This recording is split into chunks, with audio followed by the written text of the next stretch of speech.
ही चळवळ सांगली जिल्ह्याच्या माध्यमातून जीवन ठेवली आणि राज्यभराचे सर्व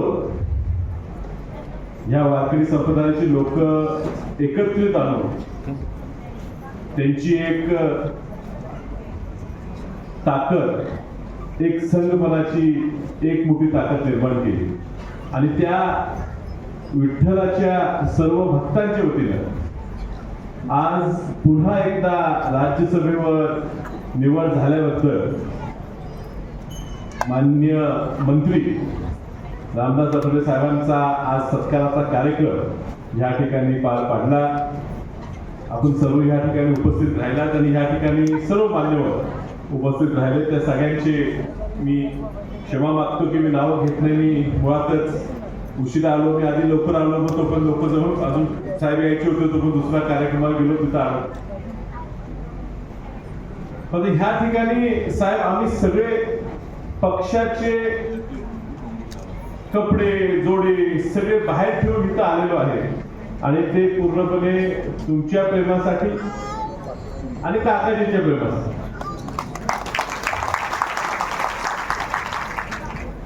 आमचा हा योग आहे, आमचं भाग्य आहे की आठवले साहेबांबरोबर एकाच सभागृहात, ते राज्यसभेत असले तर मंत्री असल्यामुळे ते आमच्या सभागृहात येतात, त्या ठिकाणी बसतात। आमचं नशीब, आमचं योग की एकाच सभागृहात आम्हाला बसायला मिळतं।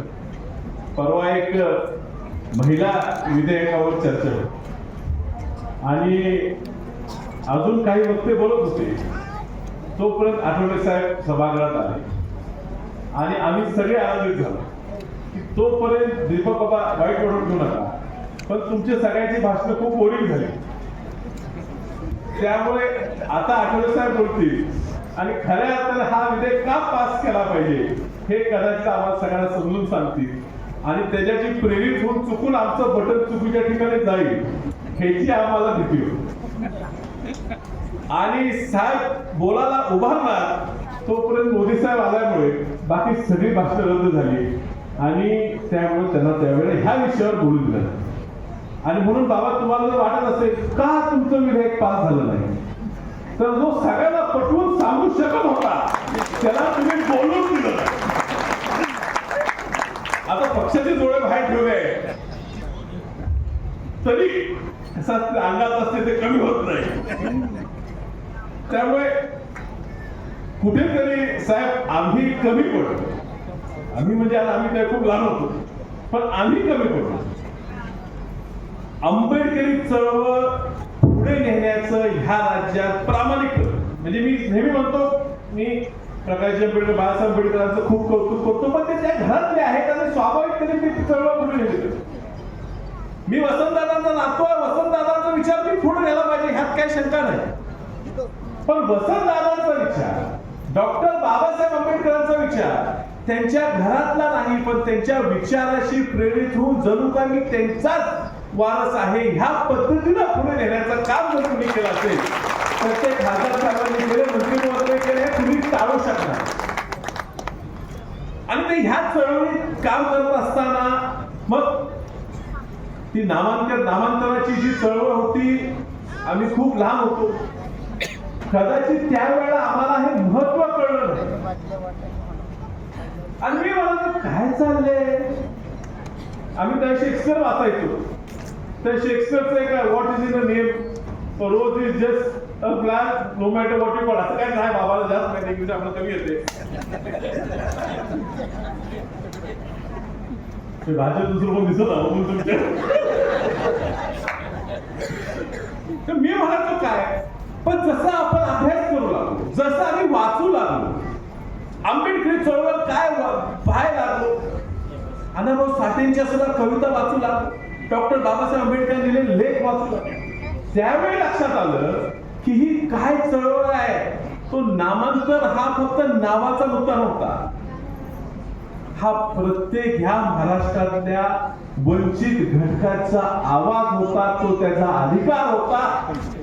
या विद्यापीठाला बाबासाहेब आंबेडकरांचं नाव देणं म्हणजे आपल्या ह्या चळवळीला, ह्या वंचित समाजाला न्याय देण्यासारखं होतं. ती चळवळ आठवले साहेबांनी एवढी केली, ती प्रभावीपणे चालवली. आणि 90 साली मंत्रीपद दिलं काँग्रेस पक्षाने. मला वाटतं पवारसाहेब मुख्यमंत्री असतील, ठीक आहे, खूप मोठं काम, कुणाला उपकार केलं. पण मंत्री झाले त्यावेळेस प्रत्येक वंचित घटकाला, माणसाला वाटत होतं की मीच मंत्री झालोय, असा व्यक्ती त्या ठिकाणी मंत्री म्हणून आहे. पुन्हा खासदार झाले. आपल्या काही चुकांमुळे नगर जिल्ह्यातल्या शिर्डी मतदारसंघात पराभव पत्करावा लागला. त्यांची त्यावेळी नाराज होती. काही काँग्रेसच्या पक्षाच्या लोकांनी त्यावेळेला चुकीची भूमिका घेतली. आता भाजपमध्येच गेलेले आहेत. जी चुकीची भूमिका घेतली ना, तुम्ही गेल्यावर ते तिथं आले, त्यांचा तुम्हाला त्रास नको. पण आम्ही कुठेतरी कमी पडलो, काँग्रेस म्हणून कमी पडलो. एक चांगला हिरा जो आपण ओळखलेला, परखलेला, त्या हिऱ्याला ताकद देण्यात काँग्रेस पक्ष कुठेतरी कमी पडला. आणि म्हणून ह्या महाराष्ट्रात काँग्रेस पक्षाचा जो मूळ वोट बँक आहे, जो मूळ विचारसरणी आहे, जे मतं मिळत होती, त्यातला एक खूप मोठा समाज हा त्यावेळेला आठवले साहेब ह्या विचारापासून भाजपकडे गेले. मनाची त्यांची इच्छा कदाचित नसेल, पण गेले. ह्याचा फटका हा राजकीय दृष्ट्या खूप मोठ्या प्रमाणात काँग्रेस पक्षाला भोगायला लागलेला आहे. आणि किंबहुना कदाचित आमचा मतदारसंघात सुद्धा थोडंफार जास्त नाही, कारण स्टेजवर तुम्ही कधी असता, तुम्ही मनाने तुम्ही बसत जाता, घराबरोबर असतात, त्याचे उपकार आम्ही कधी विसरू शकणार नाही. त्यांचं ते आदेश वर्ण काय असते तरी सांगली जिल्ह्यात मात्र त्यांना मानणारी लोक ज्यावेळी आमचं काम करतात त्यामुळे कदाचित थोडंफार दुर्लक्ष आमच्याकडे होत असेल. पण ही झाली गमतीची गोष्ट. मात्र त्या ठिकाणी दिल्लीत काम करत असताना असं एक व्यक्तिमत्व की प्रत्येक आलेल्या माणसाला असं वाटावं की आपलाच हा भाऊ आहे, आपल्यातलाच हा आहे. खेळीमेळीच्या आपल्या शायरीच्या माध्यमातून साहेब असं काही बोलून जातात की प्रत्येक सामान्य माणसाच्या मनापर्यंत ते पोहोचत.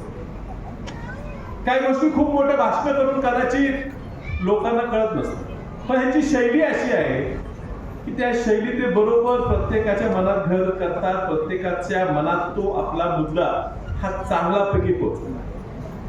कदाचित आज राजकारणात असे इतर लोक नाहीये. राजकारणात या स्पर्धेच्या युगात पक्ष म्हटलं तर स्पर्धा, तू ह्या पक्षाचा मी त्या पक्षाचा, अशा युगात कदाचित त्यांच्या स्वभावामुळे सगळ्यांना सोबत नेण्याचा, सगळ्यांना मिळून मिसळून घालायचं, आमची नावं व्यासपीठाच्या ह्या मंचावर असताना सुद्धा ह्या कार्यक्रम स्वीकारणं, हा जो स्वभाव आहे ह्याचा कदाचित त्यांना राजकीय नुकसान देखील होत असत. पण राजकीय फायदा नुकसानीसाठी एखादा निर्णय घेण्यासारखे आठवले साहेब नाहीत, हे आपण सगळ्यांनी. आणि या जिल्ह्याचे ते लोकप्रतिनिधी राहिलेले आहेत, ज्या जिल्ह्याच्या भागाचे ते लोकप्रतिनिधी आहेत, तो भाग आता माझ्या लोकसभेत आल्यामुळे तो भाग मी फिरत असताना अजूनही साहेब तुमची लोक नाव काढतात, तुमचं कौतुक करतात. म्हणजे आता तुम्ही किती त्या मतदारसंघात फिरू शकत होता नव्हता, आता लक्षात येते की परिसरच एवढा मोठा आहे, भागच एवढा मोठा आहे. म्हणताना आम्ही मोठी भाषणे केली, 3 महिन्यात तुमच्या गावात येतो, 6 महिने दिल्लीत जातात, 3 महिने बाकीचे घर गृहस्थी हे सगळं बघावं लागते, राहिले 3 महिने त्या कुठे निवडणूक येते, जाताच येत नाही. त्यामुळे तुम्हाला एवढे मोठे मोठे मतदारसंघ राज्य देशाचा व्याप करत असताना तुम्ही कसा त्यावेळेस संपर्क ठेवायचा, कसा अजूनही प्रत्येक गावात तुम्हाला मानणारा कार्यकर्ता या सांगली जिल्ह्यात अजूनही तुमचं नाव काढतो आणि तुमच्या नावावर तो जगतो. आणि हे तुम्ही त्या माणसाला ताकद दिली आहे, तुमच्या ओळखीची ताकद दिलेली आहे.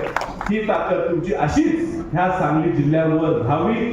ह्या सांगली जिल्ह्याच्या सर्व राजकीय पक्षाच्या कार्यकर्त्यांच्या वतीनं, सांगली लोकसभा मतदारसंघातल्या सांगली जिल्ह्याच्या प्रत्येक नागरिकाच्या वतीनं आज तुम्ही तिथं पुन्हा गेलेला आहात. खासदार म्हणून, मंत्री म्हणून तुम्ही आहातच. अशीच तुमची प्रगती व्हावी ही प्रत्येकाच्या वतीनं मी तुम्हाला इथं शुभेच्छा देतो. खूप काही बोलायचं असल्यामुळे यायलाच मुळात वेळ झाला, मी आवडती घेतो. आणि आता काकाजींना विनंती करतो की पुढला सत्काराचा कार्यक्रम आपण यावेळी घ्यावा. नमस्कार. एबीपी माझा, उघडा डोळे बघा नीट.